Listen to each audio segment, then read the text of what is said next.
from this to this. Ako'y makiuso muna ngayon guys sa trending na from this to this, char. Bago pala natin ma-achieve yung ulam natin sa ngayon ay samahan nyo akong magluto nitong ating chicken with Sprite. Kung dati ang iniluto ko ay pork with Sprite, ang ngayon naman ay chicken o Sprite. Baka naman dyan, kunin nyo na akong endorser, char. At eto nga, ibinabad lang natin yung manok sa Sprite. Sa pagbabad mo, sabayan mo na rin ng timpla ng lahat ng pampalasa na gusto mo para manuot na sa kailaliman ng laman ang inilagay mong pampalasa. Bali nga, yung isang buti ng Sprite o soda ay hinati ko lang. Nagtitipid yarn. Syempre guys, kailangan talaga natin magtipid lalo na't ang mahal na ng bilihin. Plus pasukan na naman ng mga bata sa school. Dubli-dubling gastos na naman tayo.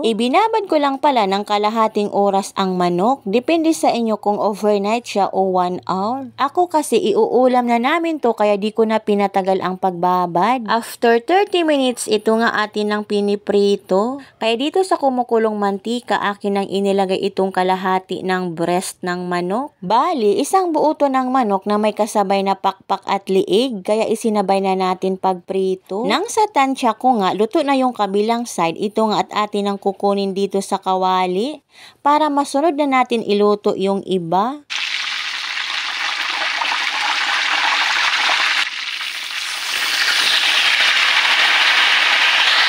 Inilagay ko na nga yung pinakamalaking part ng breast, kaya kung makikita ninyo pinaghiwa ko yung laman ng dalawang hiwa para maluto din yung ilalim at makapal nga din yung laman. In 365 days, char, luto na yung manok. Dito palang sarap ng kainin at ang ganda nga ng pagkaluto sa kanya. Pero di pa dyan nagtatapos ang lahat, kailangan ulit natin yang lutuin. Ang arte naman, pwede na naman yan iulam kasi luto na. Pero hindi ganyan ang cravings ko, kaya for the go. Naggisa na rin ako dito sa kawali ng sibuyas at bawang. Nang matapos nga akong magisa, inilagay ko na yung prenito natin kanina na manok. At ang magiging sabaw natin ito ay yung pinagbabara natin kanina. Syempre, hindi ko ito itinapon at yun ang ating gagamitin pang sabaw. Nang mabuhos ko na nga yung sabaw, timplahan mo na rin ayon sa gusto mo.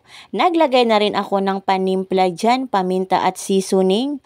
Hayaan lang natin na kumulo yung sabaw na inilagay natin. At nang kumulo na nga yung sabaw, yung natitira natin kanina na kalahating bote ng soda ay atin uling gagamitin. At idadagdag natin dito. Oh, na-imagine nyo na ba kung gaano kasarap itong niluluto ko? Char.